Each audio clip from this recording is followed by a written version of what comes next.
देखो से बीजेपी मिथ्याचार करे ना केवे जेहेतु ये महाप्रभु श्री जगन्नाथ कथा अच्छी से कथा को लेकिन आम राजनीति करने को चाह नथिलु जदि चाही थांतु ताहले रत्नभंडार चाबी जो चाबीर कथा उठी से चाबी कौटी अच्छी बोली आज से प्रश्नर उत्तर आमे विजु जनता दल एवं विरोधी दल नेता आज खोजु था से बाबद आमे एपर्यंत मुह खोलिनु कारण महाप्रभु श्री जगन्नाथ कथा अच्छी तेणुक ए कथा को लेकिन विशेष करके बाहर तार चर्चा आलोचना न हो से आमे कहीना किंतु चाबी हजिबा कथा संपूर्ण सत्य एवं आज भी मु कहूँ जे चाबी थिला तो तांको सरकार समय रे जेते बेले खोलिबा को चेष्टा करथिले काहे खोली पारले नहीं। द्वितीय कथा जो डुप्लिकेट चाबी ना रे जो चाबी आनी से माने सेठी प्रदर्शन कले सी चाबी संपूर्ण रूपे एक मिछ चाबी से चाबीर कौन से ताला सांगे सामंजस्यता नथिला।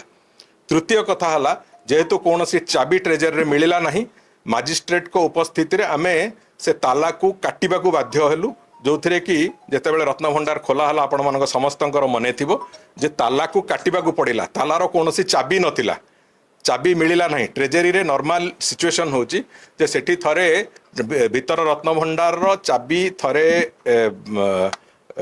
तार ताला पड़िबा परे ताकू जौमुद दिया जाए एवं ताकू मजिस्ट्रेट को उपस्थिति रे नहीं कि जिला ट्रेजेरी रे ताकू दाखिल करा जाए से चाबी नथिला से चाबी किए नहीं थिला ताले जो कथा भारतीय जनता पार्टी नेतृत्व को आज सोशल मीडिया रे क्यारिकेचर करने को विजु जनता दल साहस करुच्ची से दुस्साहस गोटे दिन आम छड़े दबू मो कहवा कथा हला जे चाबी कुआडे जाइथिला तम सरकार समय खोलिल नहीं कौन पे तम सरकार समय जो चाबी देखल से डुप्लिकेट चाबी बोली कही से चाबी से मिछ चाबी कौटू आसिला ये बहु प्रश्नर असमाहित उत्तर अच्छी जदि प्रश्न पचारू तांको नेता एवं से पूरा विजु जनता दलर संपूर्ण अवयव समस्त पारालीसीस हो तेणुक से व्यवस्था भितर न जातु महाप्रभु श्री जगन्नाथ कथा तांको करुणारे आज रत्नभंडार गणति मणति भी सुरुखुर चली तेणुक ए बाबद अधिका कहवा चाहूना कि या राजनीतिकरण करने भी भारतीय जनता पार्टी उद्देश्य ना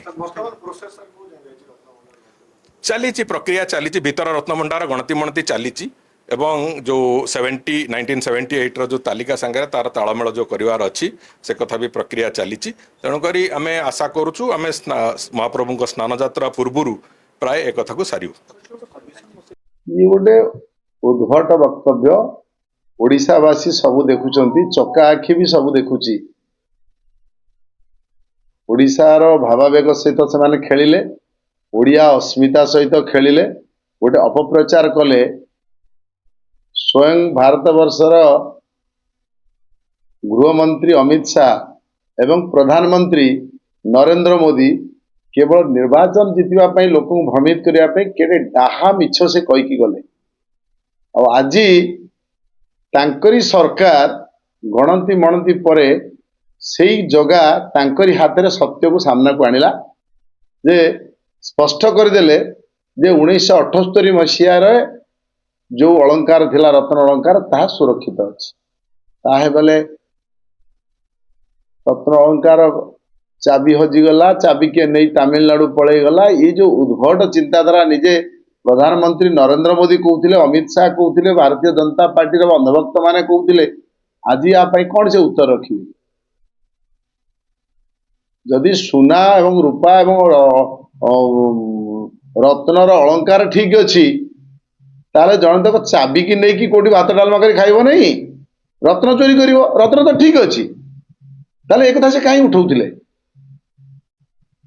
आर प्रश्न उत्तर दियंतु कथाटा को बुलेई बंकेई उद्भट भाव निजक जुक्ति करवा ये केवल भारतीय जनता पार्टी मिछुआ नेता मान सभा पाए केवल भ्रमित करी लोक मिछ कही गोटे जुमला करिकी सरकार को आसिचंती एवं जुमला करी सरकार चलाउछन 2 वर्ष भितर तो लोक को सुशासन दे पारले नहीं आज मिछ कहीकि लोक जो भ्रमित करथिले आज सेही जगतरनाथ जगन्नाथ जहाँ आमे उड़िया मानक सब कहती चका आखि सब देखुची आज चका आखि आगे सब धरा पड़ जाए असल रूप असल सामना को आसी पदार पड़ जाइए मिछ सामना को आसी से चका आखि उचित जवाब दब विचार कर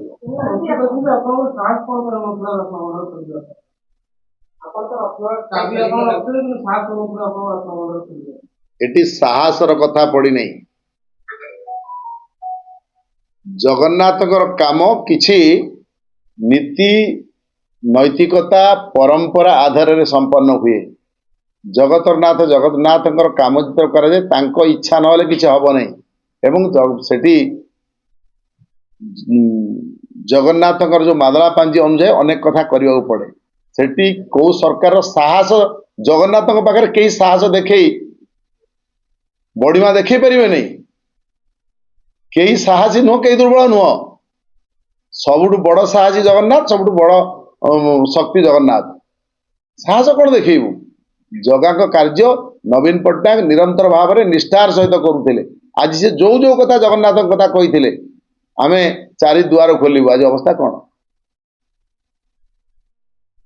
ମନ୍ଦିର ପ୍ରବେଶ ବେଳକୁ ଧାଡି ଦର୍ଶନ କଲା ବେଳେ ଯୋଉ ଟନେଲ ହେଇଥିଲା ତାକୁ ଏସି ଟନେଲ ଭାଙ୍ଗିଦେଲେ। ପୁଣି ଏବେ ଓଡିଆର ଗୋଟେ ଢଙ୍ଗ ନାହିଁ, ସେଟା କହିବି ନାହିଁ, ଆପଣ ବୁଝିପାରୁଥିବେ। ବୁଝିଲେ? ଆରେ ତମେ ତ ସେଇ ସମାନ କଥା କଲ। ସେତେବେଳେ ଏସି ଟନେଲ ହେଇଥିଲା, ଲୋକ ଯାଉଥିଲେ, ସୋଫା ପଡିଥିଲା, ଏସିରେ ବସି ବସି ଆରାମରେ ଯାଉଥିଲେ। ତମେ ଭାଙ୍ଗିଦେଲା, ଆସିଲେ ଭାଙ୍ଗିଦେଲା। କଣ ନା ନବୀନ ପଟ୍ଟନାୟକ ସରକାର ଏଗୁଡା କରିକି ଭୁଲ କରିଛି। ଆଜି ପୁଣି ଆଉ ଥରେ ଟେଣ୍ଟ ଲଗେଇଲ କାହିଁକି? ଆର ଉତ୍ତର ଦବ? ସାହସ କଥା କଣ ସେ କହୁଛନ୍ତି? ଆଜି ସମସ୍ତେ, ଖାଲି ଓଡିଶା ନୁହଁ, ସମଗ୍ର ବିଶ୍ୱରୁ ଯୋଉମାନେ ଆଉଛନ୍ତି ଜଗନ୍ନାଥ ପରିକ୍ରମା ପ୍ରକଳ୍ପର କୁ ଦେଖିକି ପ୍ରଶଂସା କରିକି ଯାଉଛନ୍ତି। ସେଟାକୁ ଅନୁଭବ କରିବା କଥା। କେତେ ଦିନ ପ୍ରଶ୍ନ ପଚାରିବେ? ଏବେ ପ୍ରଶ୍ନ ପଚାରିବେ, ଆମର ସମୟ ଆସିଲା, ଆମେ ପ୍ରଶ୍ନ ପଚାରିବୁ, ଉତ୍ତର ଦେବେ? ଉତ୍ତର ଦେବେ? ଏଇ ଗୋଟି ପ୍ରଶ୍ନର ଉତ୍ତର ଦିଅନ୍ତୁ। ଚାରି ଦୁଆର ଖୋଲିବା କଥା କହିଥିଲ, ଏବେ ଅବସ୍ଥା କଣ? ଏସି ଟନେଲ ଭାଙ୍ଗିଦେଲ, ପୁଣି କାହିଁ ତାକୁ ତିଆରି କଲ? ଏବେ ତ ଏସି କରିନ, ଖାଲି ନର୍ମାଲ ଟେଣ୍ଟ କରିଛ। କାହିଁକି ଭାଙ୍ଗିଲ? କାହିଁକି କଲ? କାହିଁକି? ବଡ ଠାକୁର ରଥରୁ ଗଳି ପଡିଲେ କଣ ହେଲା? ତାର ଉତ୍ତର ରଖିଲ ଓଡିଆ ଲୋକଙ୍କ ଆଗରେ? ଓଡିଆ ଅସ୍ମିତା କଥା କହୁଛ। ବଡ ଠାକୁର ରଥରୁ ଗଳି ପଡିଲେ, ତାର ଉତ୍ତର କଣ ଦବ? ତମେ ତ କହୁଥିଲ ରତ୍ନ ଭଣ୍ଡାର ଚୋରି କରି ନେଇ ପଳେଇ ଯାଇଛନ୍ତି, ରତ୍ନ ସବୁ କିଏ କୋଉଠି ନେଇ ପଳେଇଗଲା। ତମେ ତ ଗଣତି କରି ନିଜେ କହୁଛ 1978 ତାଲିକା ସହିତ ମେଳ ଖାଉଛି। ତାର ଉତ୍ତର କଣ ଦବ? ତଥାପି ବୁଦ୍ଧି ଆସିଲାନି ଏପର୍ଯ୍ୟନ୍ତ। ଜଗନ୍ନାଥଙ୍କୁ ନେଇ ରାଜନୀତି କରିବାର ଯୋଉ ଦୁଃସାହସ କରିଛନ୍ତି, ତାର ପରାଭବ ଭୋଗିବେ ସେମାନେ। ପ୍ରଶ୍ନ ଆମକୁ କଣ ପଚାରିବେ? ଏବେ ଓଡିଶାବାସୀ ତାଙ୍କୁ ପ୍ରଶ୍ନ ପଚାରିବେ। ସେ ଉତ୍ତର ଦେଇ ପାରିବେ ନାହିଁ। ଏଇ ମିଛ ଗାଲୁଆମି କରିକି ସଫା ହେଇଯିବେ।